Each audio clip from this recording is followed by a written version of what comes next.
রাসূল পাক সাল্লাল্লাহু আলাইহি ওয়াসাল্লাম ইরশাদ করেন যে ইলম উঠিলেন, ইলমের কোনো আলোচনায় কোথাও শুনব না। আর ইফসারুল জাহল, মূর্খতা বেড়ে যাবে, চারিদিকে মূর্খতাপূর্ণ কাজ বাড়বে, যে সমস্ত কাজের কোনো ফায়দা নাই, উপকারিতা নাই, ওই সমস্ত কাজ নিয়ে মানুষ ব্যস্ত থাকবে, সেটাকে তারা কাজ মনে করবে। হ্যাঁ, বিভিন্ন আপনার দিবস পালন করতেছে, বিভিন্ন ভাবে সাংস্কৃতিক অনুষ্ঠান করে, যেগুলো কোরআন হাদিসের বহির্ভূত, সেগুলি বেশি মানুষ করে।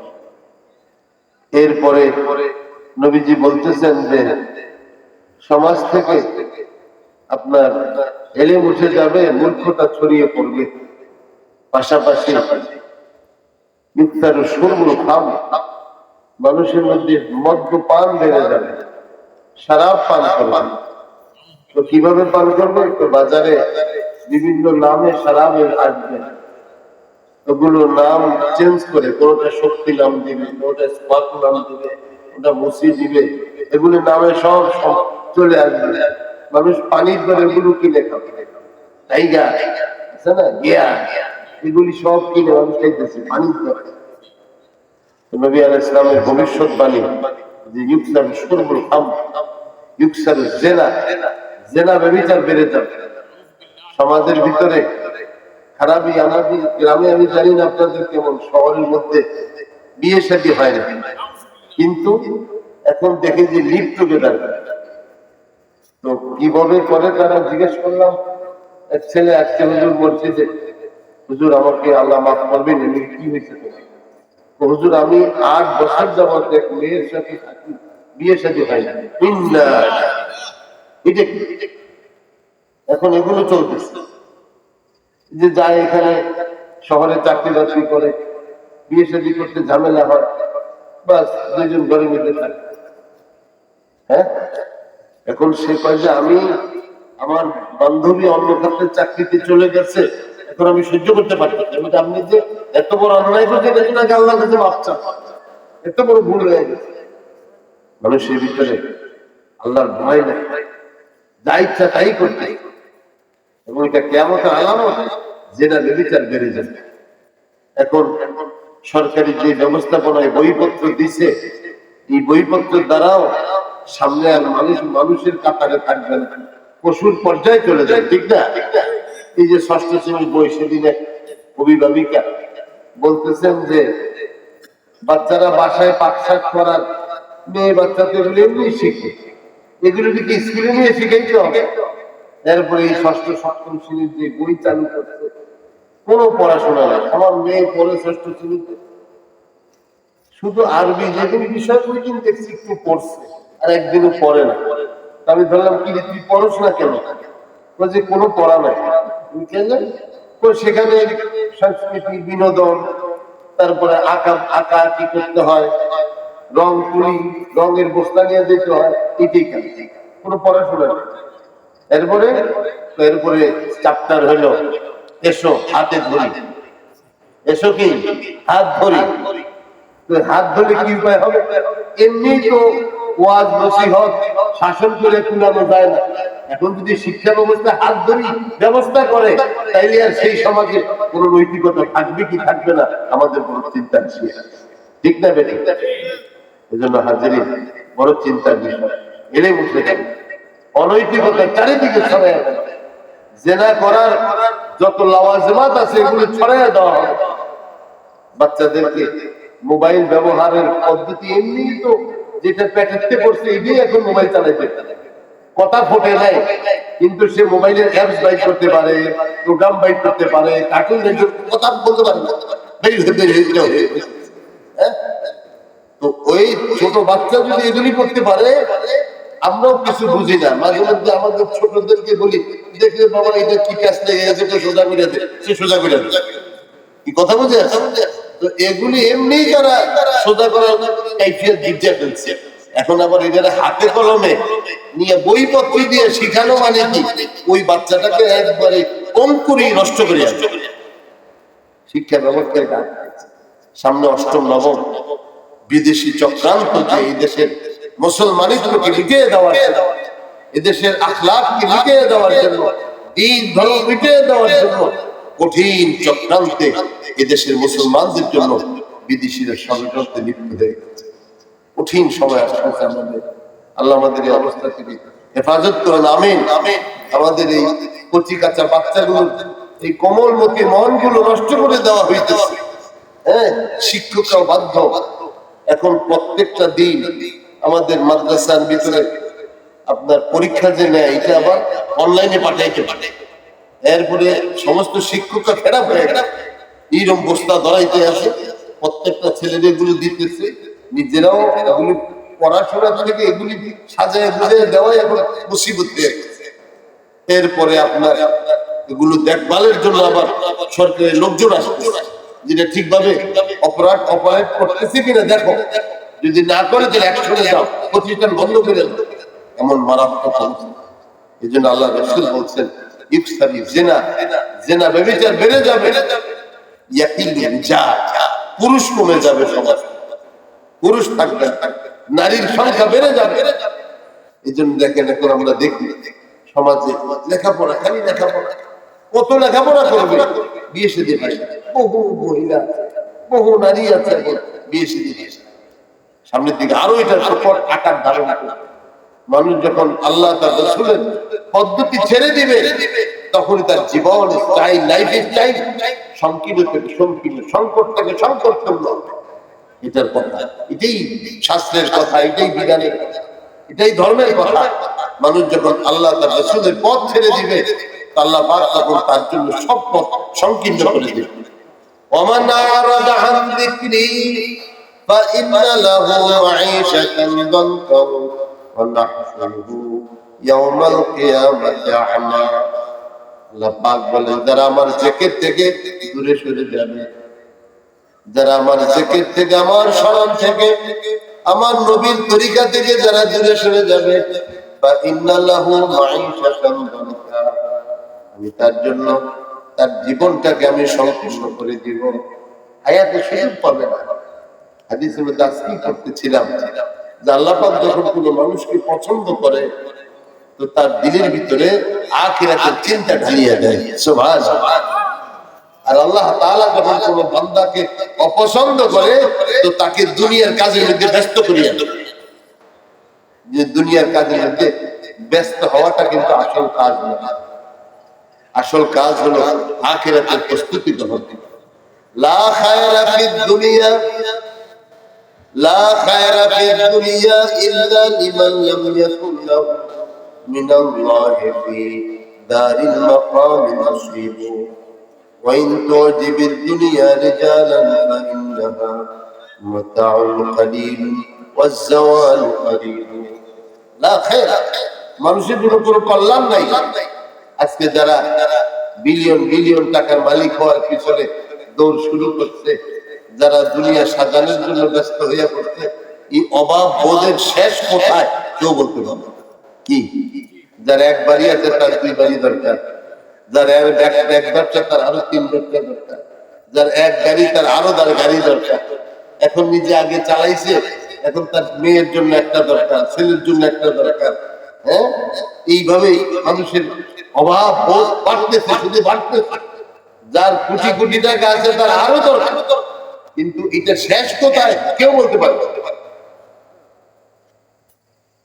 এই জন্য নবী আলাইহিস সালাম হাদিসে বলেছেন, কবরের মধ্যে যখন বান্দাকে রাখা হবে, ওই পোকা যখন মুখের মধ্যে মাটি ঢুকে দিবে, তখনই বনি আদমের চাহিদা বন্ধ হবে।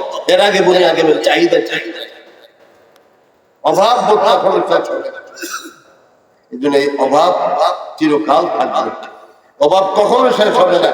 যারা আজকে দুনিয়া কামানোর জন্য ব্যস্ত, গিয়াদের অভাবের শেষ নেই। পরিশান, অস্থির, সারাক্ষণ অস্থির, টেনশন কাজ করতেছে। এখনো এতদিন আসছি লন্ডনে, এখনো ঢাকায় বাড়ি করতে পারি নাই, এখনো সিলেটে বাড়ি হয় নাই, মরিগঞ্জের বাড়ি হয় নাই, টেনশন করতে গিয়াদের অস্থির। আর যারা আল্লাহ পাককে নিজের জীবনের জন্য লক্ষ্য বানায় নিছে, নবীর আদর্শকে লক্ষ্য বানায় নিছে, তাদের কোনো টেনশন নেই। আলহামদুলিল্লাহ, তাদের কোনো টেনশন নেই। হইল আলহামদুলিল্লাহ, না হইল আলহামদুলিল্লাহ, কোনো পরেশানি নেই। এবং পরেশানি মুক্ত থাকা এটা জীবনের জন্য অনেক বড় নিয়ামত। যারা টেনশনে থাকে গিয়ে দেখেন ঘুম হয় না, ওষুধ খেয়ে ঘুমায়। আর মসজিদে ইমাম সাহেবের ওষুধ লাগে না, সে এশার নামাজ পড়ে ঘুমিয়ে পড়ছে, আবার তাহাজ্জুদের সময় উঠে তাহাজ্জুদ করতেছে, ফজরের নামাজ জামাত পড়াইতেছে।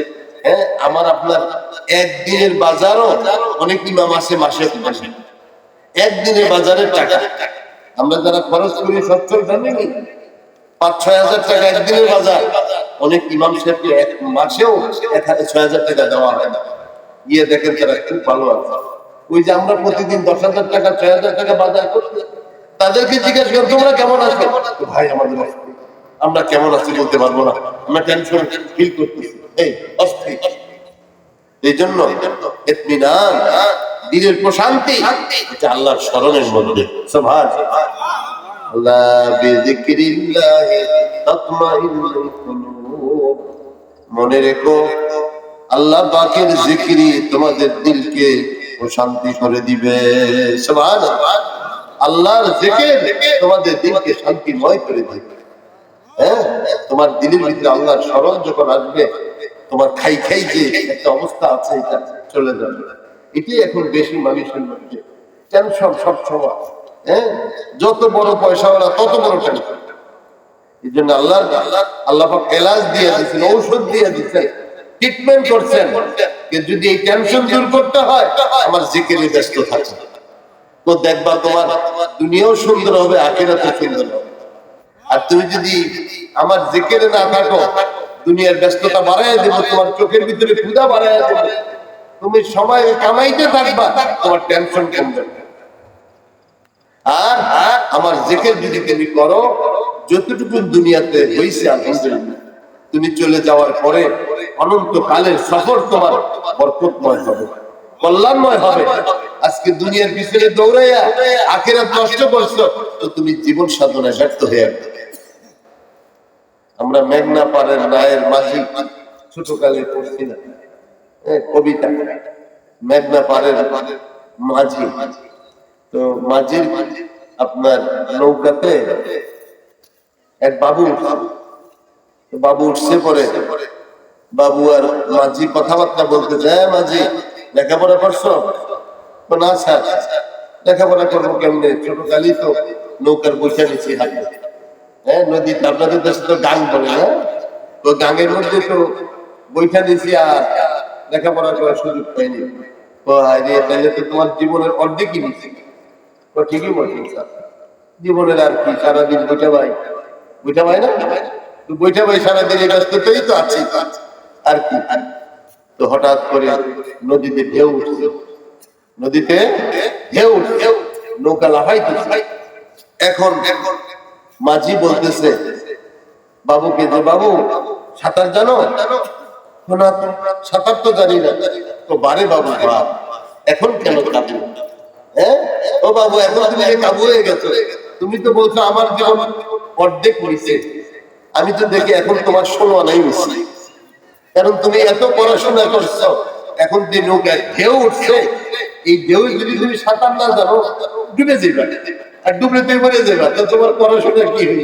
তো তোমার 16 আনা জীবনই দিচ্ছে, আমার তো 8 আনা 8 আনা অর্ধেক দিচ্ছে, আর বাকিটা তো সাঁতার পাই আমি ওই পাশ দিতে পারি, আর তোমার পুরো 16 আনাই দিচ্ছে। এই জন্য যারা আজকে দুনিয়ার পিছনে ছুটতেছে তাদের 16 আনাই দিচ্ছে। ওরা মনে করতেছে আমরা আরে বাবা কি করতেছি, অমুকের মাথায় বাড়ি মারতেছি, অমুকের জবাই করে দিতেছি, অমুকের ঠ্যাং ভেঙে দিতেছি, অমুকের অপহরণ করতেছি, অমুকের ছিনতাই করতেছি, অমুকের জায়গা দখল করে নিয়ে যেতেছি, বহুত কাজ করতেছি। তোমাদের জীবনের 16 আনাই দিচ্ছে। এগুলি কোনো কাজ করতেছ, তোমাকে হারে হারে আপনার জাররা আল্লাহর কাছে হিসাব দেওয়ার জন্য দাঁড়াইতে হয়। তুমি যত লাভ ফালি দাও কোনো কাজ হবে না। কয়দিন তুমি একজনের বাইরে ফেলছো, কি হয়েছে? সে একটা জীবন গেছে, কিন্তু তোমার হিসাবের কাঠগড়ায় তুমি যখন দাঁড়াবে, তোমাকে আল্লাহ পাক মিনিট 100 বার হত্যা করবে। বলো ওই হত্যা কি তোমার জন্য সহজ না? দুনিয়াতে যেই কাজ থেকে সেটা সহজ ছিল, কেন এই কাজ নাই? এই জন্য এগুলি ভালো না।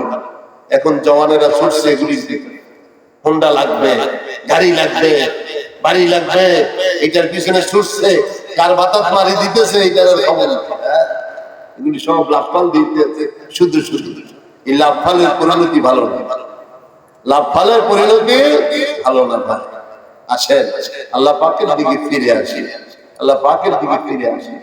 আল্লাহ রাসূল সাল্লাল্লাহু আলাইহি ওয়াসাল্লাম বলেছেন কিয়ামতের আগে নারীরা এত বাড়বে, একজন পুরুষের অধীনে 50 জন নারী পুরুষ, 50 জন নারী একজন পুরুষ, এমন হাল হয়ে যাইতেছে সামনের দিকে।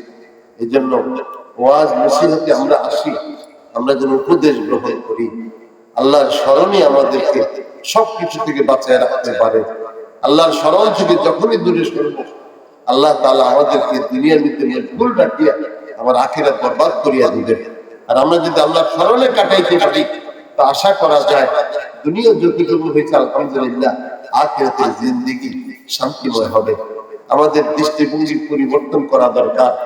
আমাদের যেভাবে চলতেছি এভাবে চললে আখিরাত আমাদের কল্যাণ আসবে না। এই জন্য আল্লাহ পাক কোরআনে প্যারা নবীকে বলছেন ফাযাক্কির ফাইন্না যিকরা তানফাউল মুমিনিন। নবী হে, আপনি আমার বান্দা বান্দীকে উপদেশ দেন, ফাযাক্কির ফাযাক্কির ফাইন্না যিকরা তানফাউল মুমিনিন। এই উপদেশ মুমিনদেরকে ফায়দা দিবে। সুবহানাল্লাহ, এই উপদেশ মুমিনকে ফায়দা দিবে। এই কাজ করেন, আপনি উপদেশ দেন। পুরা কোরআনই আমাদের জন্য উপদেশ। বলেন আলহামদুলিল্লাহ। আল্লাহ রাসূলের সমস্ত হাদিস আমাদের জন্য উপদেশ। নবী এমন কোনো কথা বলেন নাই নিজের বশবর্তী হয়ে, নিজের বানায়া হুজুর কোনো কথা নবীজি কখনো বলেন নাই। আল্লাহ তাআলা কোরআনে বলেন ওমা ইয়ানতিকু আনিল হাওয়া ইন হুয়া ইল্লা ওয়াহিয়ুন ইউহা। আমার নবী নিজের থেকে বানিয়ে কোনো কথা বলেন না। আমার নবী যেটা বলেন আল্লাহর পক্ষ থেকে ওহী হিসাবে বলেন। সুবহানাল্লাহ। এজন্য হাজিরিন, সে মহান রাসূল হাদিসে যত উপদেশ দিয়েছেন আমাদের জন্য, সেটা আমাদের শিক্ষণীয়। আল্লাহ তাআলা আমাদেরকে যে উপদেশ দিয়েছেন সেটা আমাদেরকে মেনে চলা। আল্লাহ পাক আদেশ করেছেন ইন্নাল্লাহা ইয়ামুরু বিল আদলি ওয়াল ইহসান। আল্লাহ পাক তোমাদেরকে আদেশ করতেছে ইনসাফ কায়েমের জন্য, আদেশ করতেছে ইহসান কায়েমের। আল্লাহ পাক আমাদেরকে নিষেধ করতেছেন ফাহশা ওয়াল মুনকার, অশ্লীল কাজ থেকে, গর্হিত কাজ থেকে বাঁচার জন্য আল্লাহ তোমাদের আদেশ করতেছেন। সুবহানাল্লাহ। এজন্য এই ভালো কথাগুলো এখন শুনতে চায় না। এত সুন্দর কথা এগুলো মানুষ শোনে না।